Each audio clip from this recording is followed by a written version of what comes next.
Alors aujourd'hui on va parler de quelques petits trucs avec des mecs dedans. Et on va passer des best friends au yaoi. Be ready. Je sors de crève aussi donc soyez indulgents. On va donc parler de Vie d'ensemble, de Accroche-toi à Nakamura, et de 2 titres d'Akata, Not My Fiancé et Black Blood.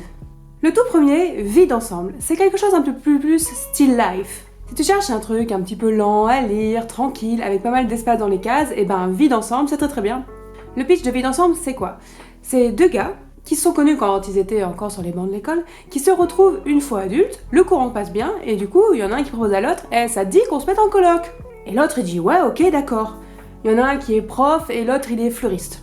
Sauf que t'imagines bien qu'au Japon, 2 gars adultes qui se mettent ensemble dans un même appartement rien qu'à 2, ça fait jaser. Surtout quand ils s'envoient des petits messages pour dire « N'oublie pas le pain !»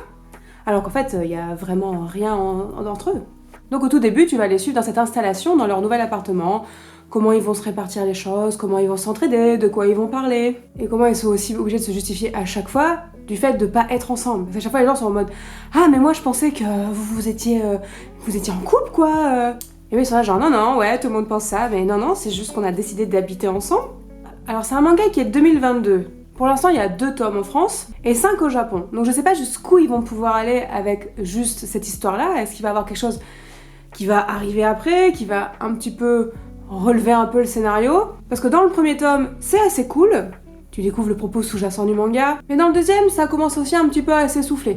D'ailleurs, dans le deuxième, tu vas aussi découvrir d'autres personnages, des personnages secondaires qui font partie de leur entourage, à leur travail ou dans leur famille. Mais c'est hyper agréable à lire. Moi, j'ai passé un super moment à lire Vie d'ensemble et je suis assez curieuse de lire les prochains qui vont arriver. Les dessins sont très mignons, c'est très joli, c'est assez aéré. Donc vraiment quand t'es fatigué, que t'as pas envie de te taper un énorme tome avec plein de bulles, bon bah c'est très bien Vie d'ensemble.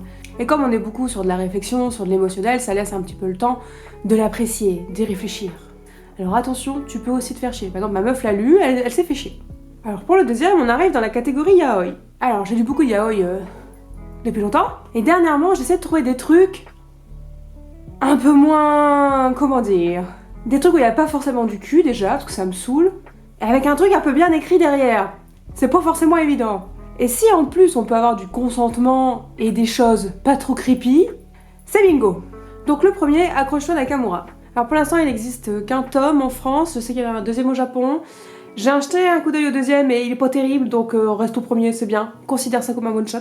Qu'est-ce que c'est le pitch de base? Le pitch de base c'est que tu vas suivre Nakamura, qui est notre héros principal, qui est amoureux d'un de ses camarades de classe. Bon, la classico. Sauf que là, c'est décidé, il va aller lui parler, parce qu'ils ne se connaissent pas sinon, et il va au moins devenir son ami.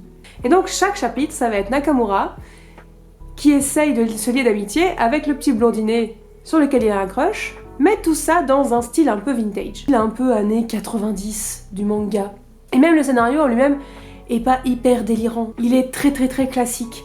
Mais c'est traité de manière un peu plus moderne et c'est assez mignon, avec un peu d'humour, c'est pas mal. Bon, t'as 2-3 passages un peu chelous avec des pieuvres quand même, parce que le héros principal adore les pieuvres, mais du coup, qui dit pieuvre plus Japon, tu vois où je veux en venir. Mais je le rappelle, il y a pas de cul, ça serait très bizarre. Mais sinon, il y a un petit côté fleur bleue, c'est mignon. Et ça va être un petit peu drôle, parce que forcément, tous les fantasmes de Nakamura vont y passer. On va voir un petit peu tout ce qu'il projette à son âge dans sa relation, alors qu'en fait il y connaît rien et il se base juste sur des boys love et des on-dit. Alors imagine un peu le truc. Voilà, c'était le yaoi mignon. Maintenant, on va passer plus au yaoi mignon. On va aller chez Akata, qui en a sorti 2 cette fin d'année, qui sont assez cool, que j'ai bien aimé. Alors de manière générale, ce que fait Akata, j'ai toujours un peu confiance, parce que y a une éthique un peu derrière, concernant les thèmes, et c'est assez rare de trouver des red flags. Bon, des fois c'est pas très bien écrit, des fois c'est limite, mais la plupart du temps ils essaient de bien faire, et ça c'est cool.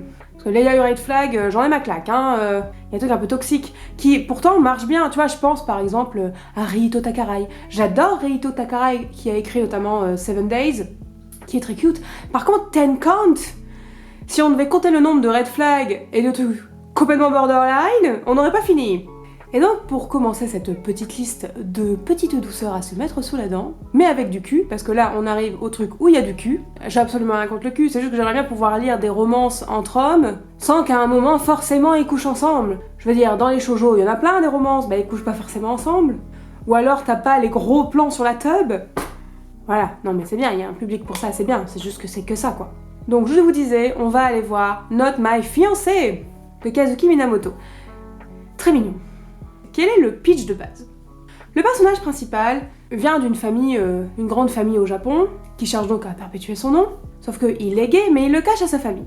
Et dernièrement, sa famille a décidé de lui trouver une fiancée afin qu'il puisse aller fonder sa famille et faire des bambins, et voilà, tu vois le topo. Et lui s'est résigné à ça. Ça fait des années qu'il se dit, depuis qu'il est tout petit, il se dit bon bah je suis gay, donc il s'est amusé entre temps, il a couché avec plein de mecs, mais il s'est dit mais je savais qu'un jour je devrais rentrer dans le rang, je devrais faire ce qu'on attend de moi, ce que ma famille attend de moi, ce que la société attend de moi, et je vais me marier avec une meuf. Bon bah voilà, il s'est résigné. Et au début, il va donc à un date qui a été préparé entre sa famille et une autre. Il y rencontre sa promise, bon bah elle est sympa, hein, c'est juste que c'est une meuf, sauf qu'il craque sur le bof, qui est assez beau gosse. Et voilà, tu vois arriver le scénario. Voilà, le scénario, pareil, on est sur le niveau du Pont-Blé qui vient réparer la fuite, hein, en termes de profondeur. Dans la suite du manga, tu vas voir comment une relation va se lier entre lui et le beau-frère, mais c'est pas vraiment ça tant le sujet principal du manga. Mais au-delà de cette petite histoire avec ces deux personnages, le thématique du manga, c'est quand même de parler de ce que la société japonaise attend de toi. Et notamment, elle n'attend pas de toi que tu sois gay, elle attend de toi que tu sois hétéro et que tu puisses faire ta petite famille. Et donc, toute la question du manga va être comment va faire le personnage pour dépasser ça. Que va-t-il faire? Va-t-il rester dans le moule? Va-t-il en sortir?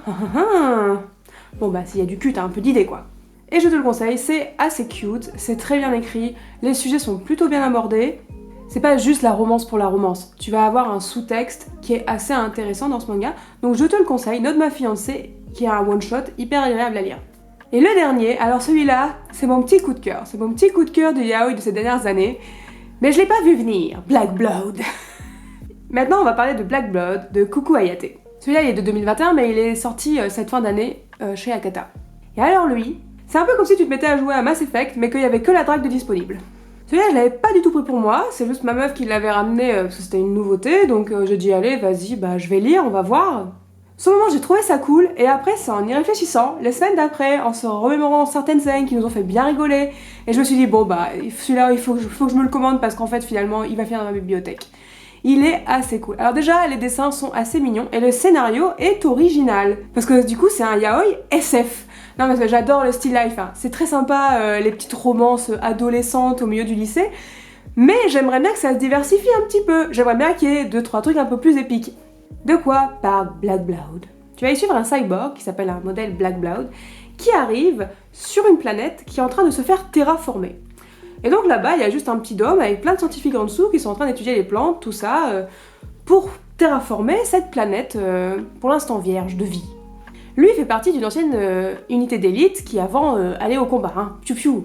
Donc dès le début tu le suis à son arrivée dans le dôme, où il va rencontrer ses collègues, il va rencontrer tous ceux qui habitent là-bas, et il va notamment rencontrer un scientifique très mignon, un petit blondinet, qui adore les plantes et qui est trop pressé d'aller dehors. Parce que ça y est, le petit blondinet il arrive et il a eu l'autorisation pour aller sur la planète elle-même pour prendre des prélèvements, il est trop chaud.